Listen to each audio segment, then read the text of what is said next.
The ghosts in the cinema, analysis and reflections. Ghosts are the only monsters that exist in all cultures, regardless of how sophisticated or primitive they may be. Poltergeist is the most elaborate loved-as film, deeper and more fun that has ever been done. The Glow, undoubtedly the story of ghosts par excellence. I made a knot in my stomach with the performance of Jack Nicholson. The Sixth Sense is a masterpiece that tells a ghost story in a way never seen. You can see ghosts and spirits, dead who walk as if nothing. Insidious contributes gender to humanity. Almost no other fear movie that we have already seen. The Signal has such disturbing scenes. That cost me several days to conciliate the dream after seeing it. Ghost stories deal with how the past tarnishes the present. They make us ask ourselves if there is anything else, if we will go to a kind of limbo, to heaven or hell. I put the hair on end when talking about this. The history of terror. Ghost stories. Vampires, werewolf, zombies, nobody believes they are real. But if you ask the majority about the ghosts, they will tell you that they are sure they have seen any that exist, that they have felt or enchanted houses. Therefore, the subgenre of ghosts never goes out of style. These films have been with us since cinema was invented. The first fear movie, The Devil's Mansion, of 1896, was ghosts. But until the 80s, spirits were barely seen on screen. And if I knew, they were not very convincing. All of that changed with Poltergeist. Poltergeist was one of the first fear movies as a child. He terrified me at the time. Already today they are still afraid of ghosts. I saw her as a child. I was moved by history, the magic behind uncertainty, beyond and spirits. Poltergeist is a movie about an enchanted house on the outskirts, the least terrifying place in the world. It is a family that lives in a house in the San Fernando Valley full of spirits, because it was built on a cemetery that is now rebelling against them. Poltergeist fascinates me. It was gathered from almost all decades of terror. And he joined them to create all that bad vibes. The director of the Texas Massacre, Tobe Hooper, and Steven Spielberg, Shark director, were in search of Lost Ark, caused my worst memory of childhood, that film. Steven always contributes enthusiasm and energy to the project. Tobe brings the logic and the final aspect of the film. What happens to them is Tobe in its purest form, but the family cannot be more of Spielberg's style. The important thing was that the family was dynamic, that there was coherence, and that everything was easy to digest until the thing became serious. It is a film that portrays the immense guilt and shame we feel to leave our children in front of a TV that serves as a kangaroo. We know that it is not right and we still allow it. The scene in which the girl is sitting in front of TV and a hand comes out to scare her is a clear metaphor. That we may be sacrificing our children in front of the silly box. I think Steven and his collaborators predicted. In Poltergeist it is true. Television catches us. His little daughter is trapped between this world and the other. In the course of the film, the mother goes to hell itself to rescue her daughter. The fate that Poltergeist had was that the directors had a good budget to capture their imagination on the screen. A spirit coming downstairs for the first time. A feeling of the body and the arms coming up. Just when you begin to see the fingers, it goes whoosh, breaks up like blowing. Everything Tobe and Steven imagined that he should be in the movie appears. And there are no computer images. My mother. The scene of the face. It can be divided into 3 phases. The first is me with some scratches. Then I go out with a prosthesis on the face and I see it to pieces. And in the end, it is just a doll that looks a lot like me. But if you look, it is the hands of Steven Spielberg that start all that. Why? When they taught me how I was, I couldn't stop laughing. And someone of sound told me that it is so funny and I replied that no one was going to forget that scene. I start my face and go through the drain. There are many effects. Optics, sets with forced perspective, a counterzoom. When Jo Beth Williams runs down the hall and other incredible and practical effects. Yes, the happy tree. Steven had a memory of when he was little of a tree outside his room that terrified him. That's why the tree had to leave. He was made of rubber, but someone had put him like knots, or I don't know, thorns. Of course, when I had to get onto him, I scratched whole. With rain and wind machines, rays and all things that emerged. What madness. That this tree came to life, for me it was very intense. Whenever it was night and I looked out the window, I couldn't stop imagining it outside. The theme of the tree still irritates me. It was the worst thing I took from the whole movie. It is today the pool. Craig Rake, the Daring's manager, filled her with skeletons. We took a shot and said, it doesn't need to smell like this, because it smelled a lot. And he told me, they were really. Now it's almost a joke. If a house is built on an Indian cemetery, you know it will be delighted. In Poltergeist, the best phrase in the film comes out at the end, when Craig T. Nelson grabs James Karen from his shoulders and tells him, "They are of a bitch, you moved the cemetery, but you left the bodies, didn't you? They are of bitch, you left the bodies and you only moved the headstones. You only moved the headstones." I think that says a lot about the United States. We moved the tombstones, but we continued to have the bodies. Poltergeist's memory lies in the Insidious saga, in which we are shown even further plague of souls without rest. Some friendly, other mortals. Insidious of James Wan is the ghost story of the 21st century. He has a shock, suspense and new emotions for an audience that believes he has seen everything. It's nice to play such a topic, that domestic peace that supposedly breathes on the outskirts. It is fun to enter and disturb the domestic peace of that family. Insidious is about a father and a mother that they lose their son in the hereafter. What does that mean? The further is a world far beyond our own, is a dark realm filled with the tortured souls of the dead. A place not meant for the living. And all those ghosts that frequent this family's house try to enter their son's body, an empty container. So they will do everything within their reach to recover their son. Try what parents would do when they lose their son or if he became ill. When 20 minutes have passed and the public begins to wonder why they don't leave the house, Patrick Wilson tells Rose Byrne. And they move, but the paranormal follows the new house. So it doesn't matter where they go, these things will follow you everywhere. They contact my character, Elise Rainier, who is a well-known Ghostbusters, so to speak. I think Elise is unique in the sense that it is not the typical heroine. This is how you die. Not today, it is. I tried to find an area of empathy and receptivity. Elise is very sensitive, it is sensitive to these energies. WHO? SUBEON else is here with us. Mom. It is in line. It is a common capacity. I don't think they only have a few. But we undergo so many interference that we do not pay attention, but we hear each other, imagine other worlds. The first Insidious music was great, because in general it was recorded in a very pure and natural way. A friend found an Fender piano and when you touched a key, years of accumulated dust came out. They had abandoned him in the alley behind his studio, had been rescued and left me to record. It was fundamental for the sound of that movie. We were very happy when Insidious was so successful and people also welcomed her. Death is something inevitable, we all get the time. I believe that in the ghost movies they appeal to human need to answer the question of whether there will be life after death. We know very little about the world of spirits, we create or not in it. I tend to believe in everything because I think we know little about many things. The Insidious and Poltergeist saga showed us normal families united by such a strong love that they are able to survive a supernatural attack. But one of the best directors of all time taught us a much darker image of paternity and beyond.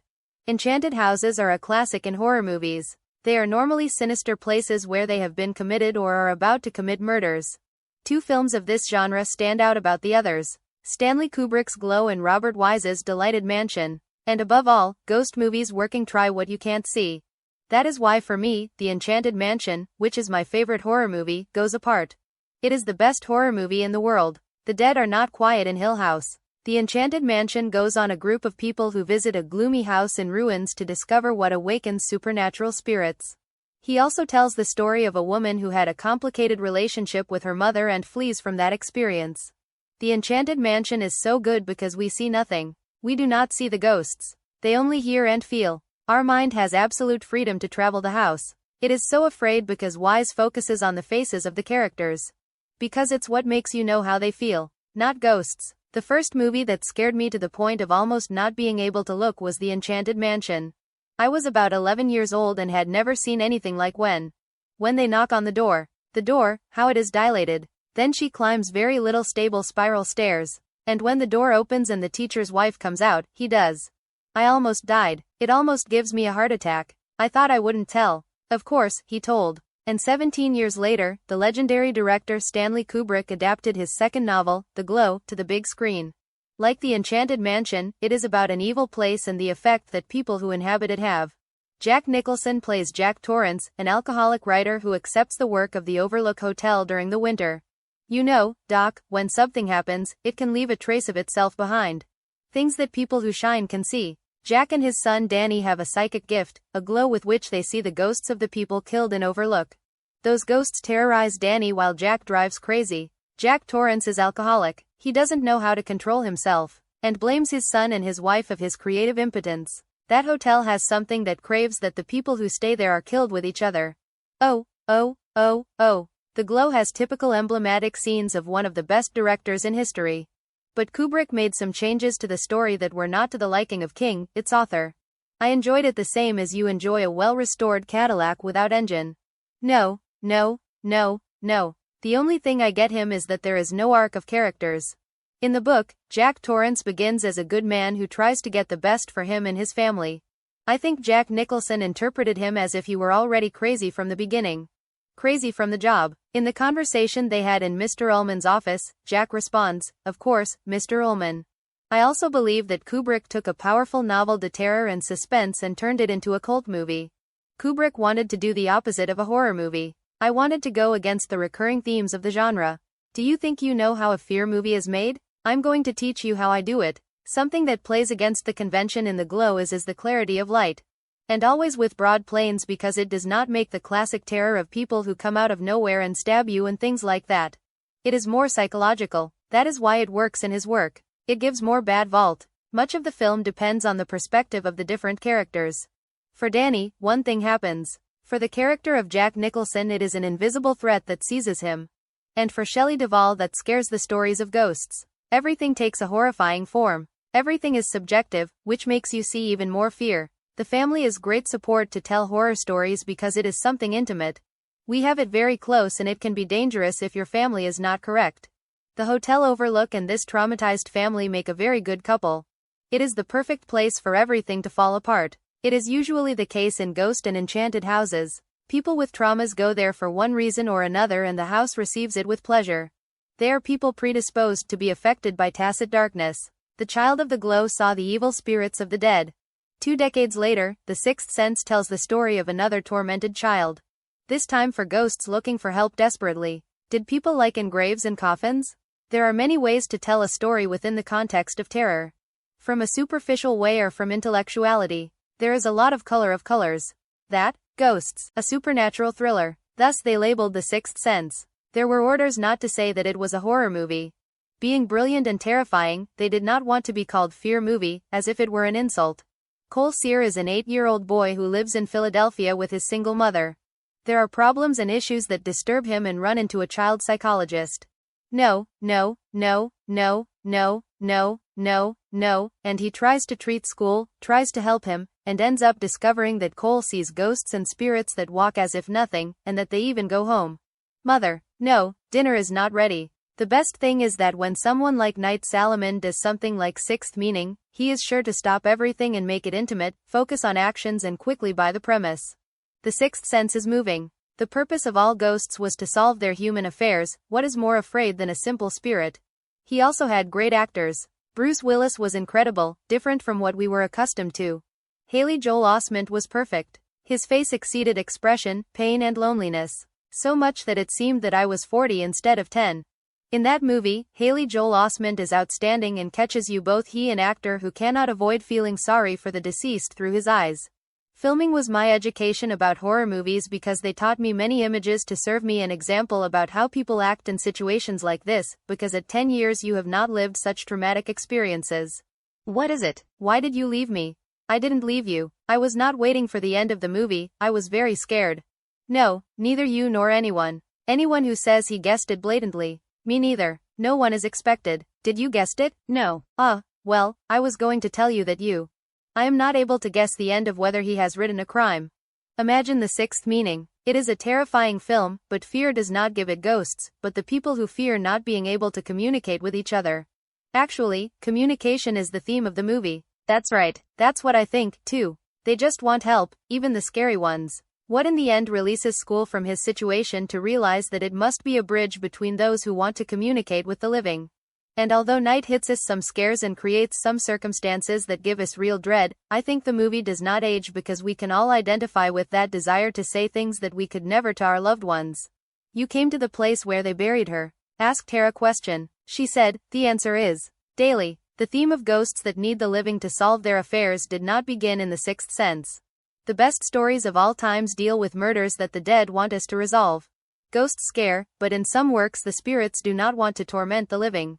They are victims of horrible crimes and seek justice. Perhaps the best mystery film of all time is At the End of the Stairs. It is not as famous as The Glow or Poltergeist, although it should. At the End of the Stairs it is one of the best American ghost feature films. It is very shocking and George C. Scott is great. George C. Scott is a composer who dealt with the death of his daughter and his wife in a traffic accident. He ends up moving to a huge rampant mansion that has been empty for years. Try to get rid of your daughter's memories. and during his stay, notice that something tries to communicate with him. At first they are subtle things, like a piano key that sounds alone. But then they become thunderous blows. Yasi realizes that there is something in the house that wants to contact him. At the end of the stairs it is very real. That's why I like it so much. By how it manages the paranormal in such a simple and effective way. It was the first film that made a simple ball give authentic fear.